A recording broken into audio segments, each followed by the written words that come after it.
Shalom Haverim, uma coisa nós sabemos: a vida não é o que você fala, a vida é o que você faz. Embora nós já estudamos que os sonhos acompanham as palavras, mas na Parashat de hoje vamos aprofundar um pouco sobre o destino das 12 tribos de Israel nas duas perspectivas das bênçãos, a bênção de Jacó e a bênção de Moshe. Estamos em Bereshit, capítulo 49, quase terminando o livro de Bereshit, do nosso ciclo trienal de estudos da Torá. Dentro dessa parashat, a gente aprende que o destino de cada uma das tribos, como também o destino de cada uma das pessoas envolvidas nelas, e também o destino de cada ser humano, depende muito daquilo que você faz. Então as bênçãos de Yaakov eram baseadas, fundamentadas no comportamento, no alahá de cada um de seus filhos. Moshe, da mesma maneira, quando Moshe ele fala das bênçãos para cada uma das tribos, ele pega o comportamento, as características de cada uma delas para poder falar a brachá, para falar a bênção. E o que isso significa em termos práticos? As nossas bênçãos, elas dependem muito da maneira que você age, muito mais da maneira do que você fala. Uma coisa é aquilo que você fala, outra coisa é aquilo que você faz. Então, em nosso texto de hoje, nessa parashat, vamos estudar sobre as duas bênçãos das 12 tribos em perspectivas variadas, porém com função semelhante. Porque a vida de todos nós, elas se encontram de alguma maneira. A Torá, ela nos traz duas narrativas diferentes das tribos em relação às bênçãos no leito de morte de Yaakov e também de Moshe. E esses textos, eles expressam perspectivas variadas sobre a importância relativa das tribos e seu destino final, e claro, de acordo com o comportamento de cada um, com as escolhas de cada um. Então, nós aprendemos logo assim de início nessa parashat que as bênçãos, elas dependem do seu comportamento. Antes de sua morte, Moshe, ele oferece a cada uma das 12 tribos de Israel uma declaração de despedida, descrevendo a tribo e seu destino. Isso está em Devarim, capítulo 33, do verso 1 ao 29. O texto enquadra essa coleção de epítetos como uma brahá, ou seja, uma bênção para todo Israel. Em Devarim 33, verso 1, esta é a bênção com que Moshe, o homem de Elohim, abençoou os israelitas antes de sua morte. Olha só a maneira com que a Torá ela traz as bênçãos dadas por Moshe sobre cada uma das tribos de Israel. O reconhecimento das palavras de Moshe como uma despedida ou uma declaração no leito de morte. Moshe, de certa forma, ele, através das suas palavras, ele descrevia as bênçãos que cada uma das tribos conquistaram através do comportamento de cada uma delas. Então essa é uma declaração no leito de morte de Moshe. E isso reflete um outro conjunto de ditos oferecidos também por Yaakov e seus filhos antes de sua morte. Então nós vemos que tanto Yaakov como Moshe, antes de sua morte, ele deixava as brachot, as bênçãos, para cada uma das tribos. No tempo de Yaakov, a situação era diferente do tempo de Moshe. Já tinham se passado muitos anos, né? 2 séculos praticamente. Então as bênçãos, elas podem até parecerem diferentes, mas no final elas se encontram. Em Bereshit 49, 28, todas essas são as 12 tribos de Israel, e isto é o que seu pai lhes disse quando os abençoou, abençoando cada um deles com uma bênção adequada, obviamente, de acordo com o comportamento de cada um, com as escolhas que cada um fazia. O discurso do leito de morte é um motivo recorrente nas Escrituras. Então nós vemos alguns casos em que no leito de morte o patriarca, ou o rei, ele entrega a sua brahá a alguma pessoa, a um grupo de pessoas, a uma tribo, a nação por inteiro também. Às vezes é de pai para filho, como Jacó fez, e às vezes de líder para o povo, como Moshe. Então nós temos basicamente Jacó dando a bênção de pai para filho, e nós temos Moshe dando a bênção como um líder para toda a nação de Israel. No entanto, como uma lista poética de ditos sobre os 12 filhos de Israel, esses dois textos, tanto de Moshe como de Jacó, ele tem muita semelhança entre si. Mas os discursos, eles são muito diferentes. Por que isso acontece? Isso ocorre porque já tinha se passado muito tempo e algumas características, né, das tribos tinham mudado. Enquanto Jacó fala como pai, né, para um grupo específico de pessoas, seus filhos, em que ele conhecia muito bem, Moshe falava para toda uma nação, onde tinha ali uma grande quantidade de indivíduos variados. Por exemplo, David, como Jacó, ele faz o discurso de um pai no leito de morte. Davi, a mesma coisa de Jacó, dirigindo-se a seu filho herdeiro Shilomo. David o instrui a Shilomo caminhar com Elohim e principalmente a acertar contas com os inimigos e também com os amigos, não deixar nada pendente. E isso é algo muito importante. Espiritualmente, você não pode ficar travado em certas situações da vida. A mensagem é pessoal, a de Davi para Shilomo, e ele oferece conselhos específicos para Shilomo seguir. Isso é bem diferente do discurso final de Jacó, que é para todos os seus filhos, ou seja, não era só para um indivíduo. E é sobre seu futuro distante como tribo de Israel, não sobre suas vidas pessoais imediatas. Então aqui nós temos aqui a grande importância que é uma brahá, e a brahá também está conectada à profecia. Né? Quando você libera uma brahá, ela está conectada a profecias. Uma observação semelhante pode ser feita sobre as palavras finais de Oshéia, no livro de Oshéia 23, até o capítulo 24, do 1 ao 27. Ambas bem diferentes em estilo e valência do poema de Moshe e das tribos em Devarim, capítulo 33. Oshéia, ele expressa preocupação sobre os israelitas abandonarem Iá e aderir à adoração de ídolos, alertando-os contra futuras transgressões, sem falar individualmente com as tribos. Então Moshe sempre fala com as tribos, né, como uma nação só. E Moshe também ele expressa essa forma de falar como nação. Em resumo, embora os discursos finais de Jacó e Moshe sejam parte de um motivo que se estende a outros relatos das Escrituras,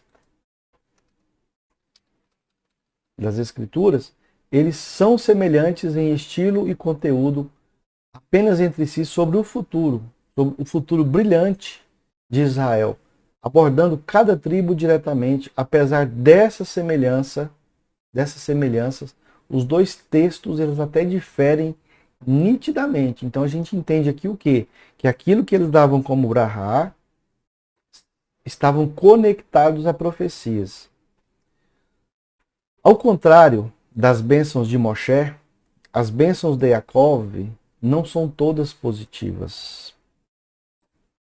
Jacó, como ele conhecia cada um de seus filhos, aquilo que eles faziam, diferente daquilo que eles falavam, então tem uma diferença aqui, né? Moshe, ele tentava mandar muita coisa positiva, enquanto Yaakov, conhecendo o temperamento de seus filhos, até mesmo uma esperança de ter chuva de cada um deles, então ele falava coisas que não eram positivas. Inclusive, nós temos aqui o caso de Yaakov, que ele castiga Reuven por deitar na cama de seu pai. E amaldiçoa Shimeon e Levi por seu comportamento assassino em Shechem. Em contraste com o verso final, que se refere à bênção de Jacó e seus filhos, o verso de abertura deste texto não o enquadra como uma bênção, mas como uma predição profética. Baruch Hashem.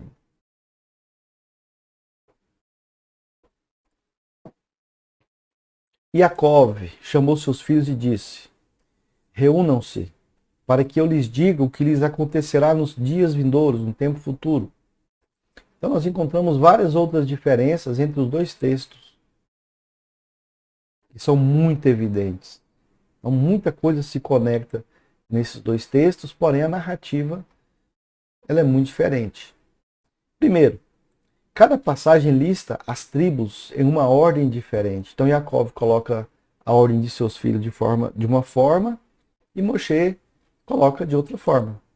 Bereshit segue a ordem de nascimento dos filhos de Yaakov, enquanto a ordem em Devarim é mais difícil de entender. Embora alguns estudiosos tenham sugerido a localização geográfica como uma característica-chave, ou seja, de leste a oeste entre as tribos do sul, depois entre as tribos do norte, depois entre as tribos das servas.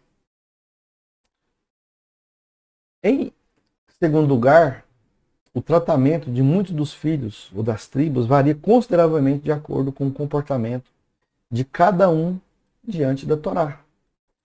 Isso aqui é muito importante. Em segundo lugar, o tratamento de muitos dos filhos varia consideravelmente de acordo com o comportamento de cada um diante da Torá. E isso vale para nós também, né? A maneira pela qual as bênçãos elas interagem conosco, elas acontecem conosco, assim também como as maldições, varia consideravelmente de acordo com o comportamento de cada um de nós diante da Torá, que é por onde nós somos medidos. Ou seja, cada ser humano ele é medido pela Torá. Na bênção de Reuven, por exemplo, em ambas as bênçãos, Reuven é listado primeiro, mas ele é avaliado de forma diferente em cada uma. Em Bereshit, como observado acima, Reuven, a pessoa, né, o indivíduo, ele é castigado. Enquanto em Devarim, Moshe expressa a esperança de que Reuven, a tribo, né, enquanto em Bereshit fala da pessoa, em Devarim fala da tribo de Reuven. Sobreviva referindo-se especificamente aos seus pequenos números, que eles são em números menores. Já a tribo de Eldar,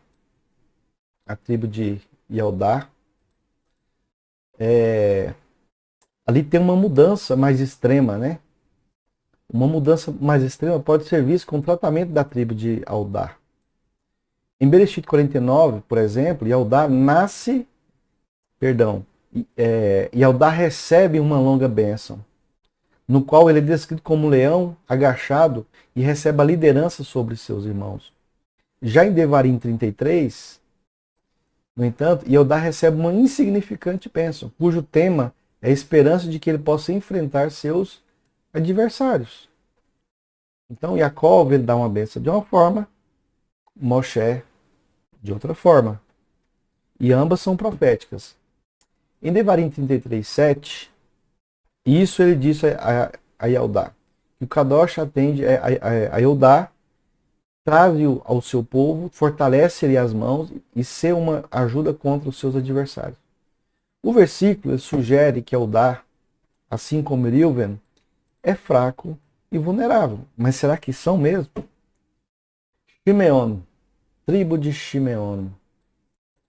A diferença mais óbvia entre os textos é que Shimeon está completamente ausente de Devarim 33. Em uma tradução, né, de Yonatan, Targum de Yonatan, que é uma tradução midrástica, né, aramaica, ele incluiu Shimeon na bênção de Eudá, porque ele ficou muito incomodado com a falta da presença de Eudá, de Shimeon nessas bênçãos. O que ele faz? Ele faz a tradução e ele escreve um texto com palavras próprias, colocando Shimeon dentro das bênçãos de Eudá. E esta é a bênção de Eudá, unida à porção e bênção de seu irmão Shimeon. Esta interpretação ela é baseada na distribuição tribal de Shimeon, que cai dentro dos limites de Eudá. Ou seja, tinha ali a tribo de Eudá, e ele no cantinho ali, quase que, não é bem no cantinho, é quase que no meio ali, mas mais para um lado, está ali a pequena tribo de Shimeon. Isso tem um valor profético. Aqui na bênção de Eudá, ele aludiu a Shimeon, e de fato, quando eles dividiram a terra de Israel entre as tribos. Shimeon, ele tomou sua porção dentre a sorte de Eudá. Shimeon, então, ele aproveita, ele recebe a sua porção de terra dentro da sorte de Eudá. Como se Shimeon tivesse perdido as bênçãos, né? E nós até já estudamos isso em outra parashat. Levi, tribo de Levi, o meu coração. Em Bereshit 49, Levi é representado junto com seu irmão Shimeon. Por quê? Por conta daquela matança que eles fizeram lá em Shechem, por conta do estupro de Diná, sua irmã. Em Devarim 33, Levi recebe uma bênção muito substancial de 4 versículos, no qual ele é elogiado por sua lealdade ao Criador e ele recebe, então, o sacerdócio. Levi se esforçou muito, né? Levi tinha um comportamento muito apegado, muito forte, com muito amor. Então tudo que Levi fazia era muito forte. Inclusive quando ele foi com Shimeon para matar lá os homens que tinham feito a circuncisão em Shechem, e então eles saíram matando todo mundo ali. Mas Shimeon não fez uma techuvá bem feita, né? Apenas recebeu uma porção de terra dentro de Eudá, enquanto Levi ele é muitíssimo elogiado pelo seu comportamento, principalmente como nação. Tanto é que a tribo de Levi ela é separada para ser a tribo sacerdotal. Agora vamos falar de Yosef. Yosef, o filho de Rahel. Tanto em Bereshit quanto em Devarim, dão a Yosef uma longa bênção. E ainda que notavelmente, somente em Devarim, menciona as 2 tribos de Yosef, Efraim e Manassés. Isso pode ser porque, como observado acima, Shimeon ele está ausente na livro de Devarim. Então, quando chega na lista de Moshe em Devarim, Shimeon simplesmente desaparece. Você não escuta mais falar de Shimeon ali dentro de Devarim. Yosef precisa ser subdividido em Efraim e Manassés, se Moshe deve abençoar as 12 tribos nomeadas. Então o que acontece? Shimeon some, Yosef some, e Efraim e Manassés, eles são colocados para inteirar ali as 12 tribos.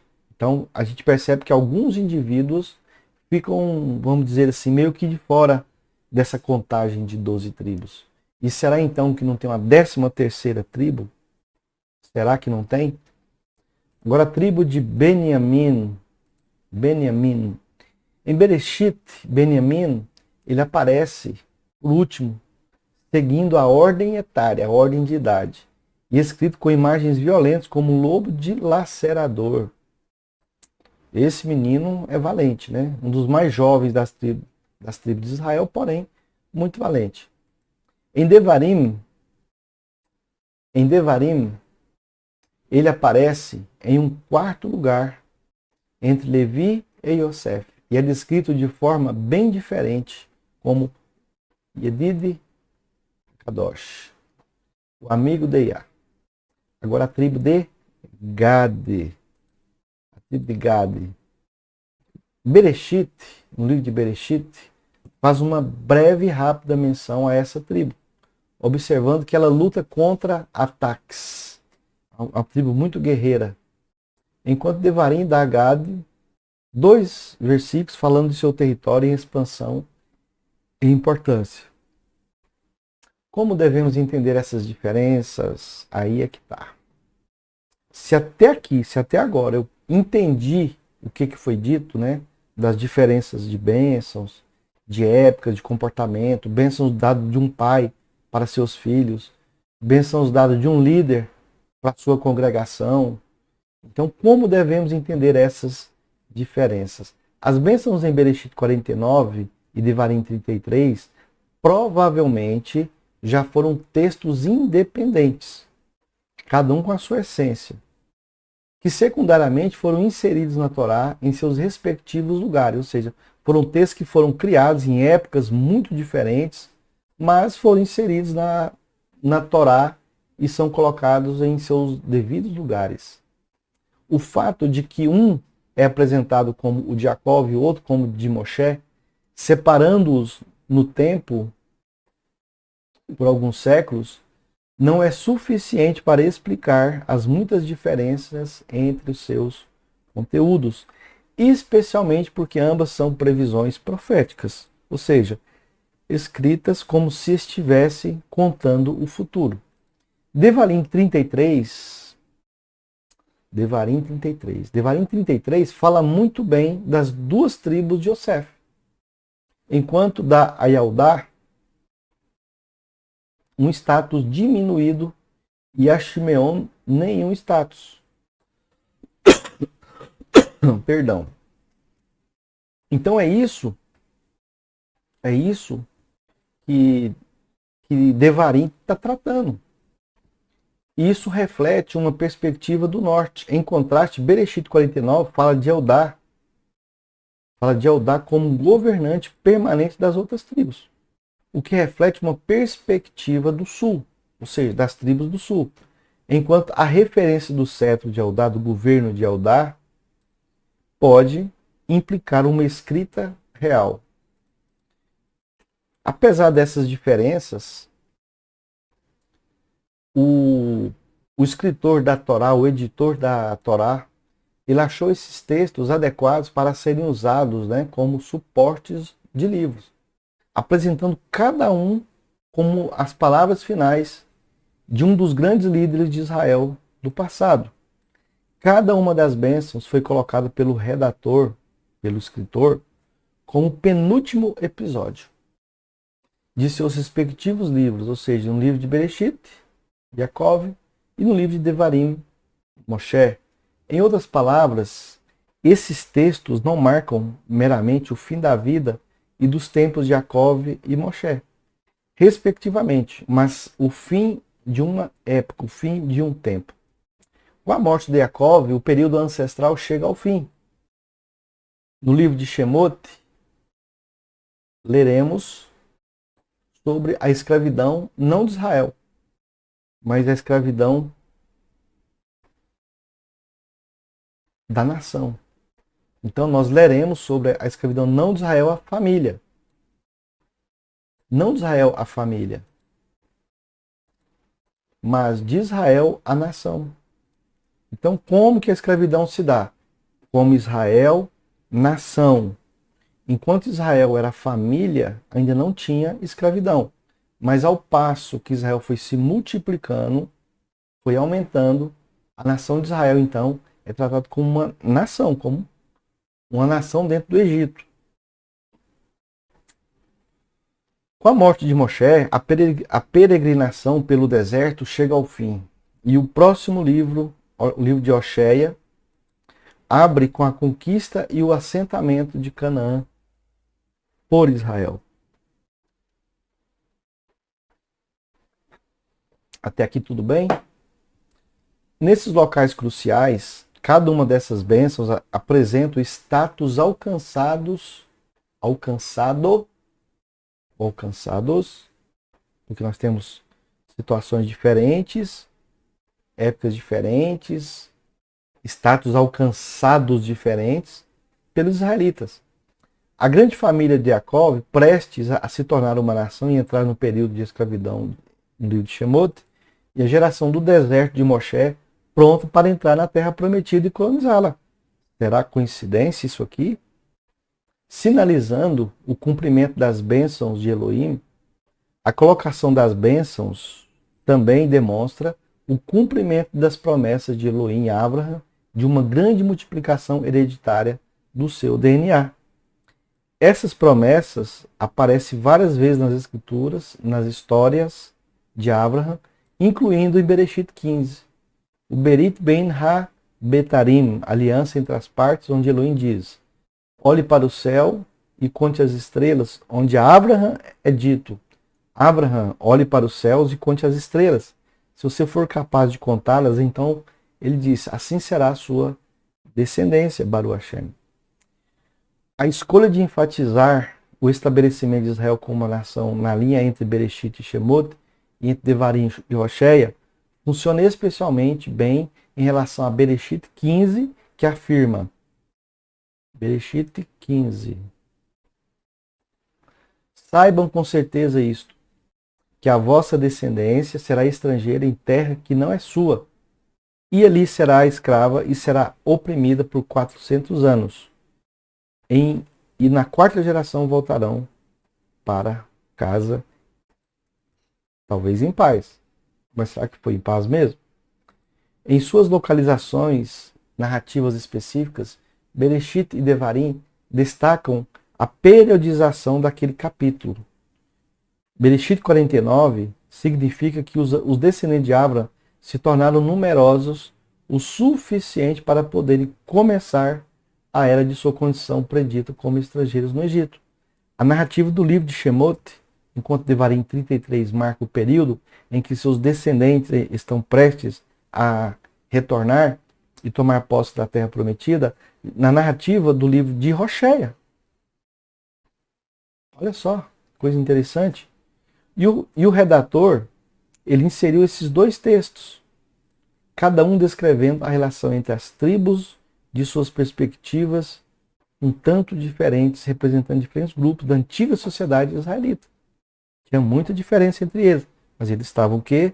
Unidos.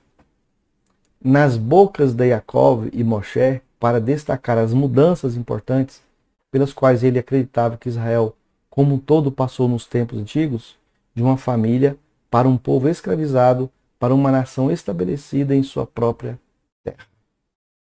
Então nós temos aqui uma divisão de bênçãos.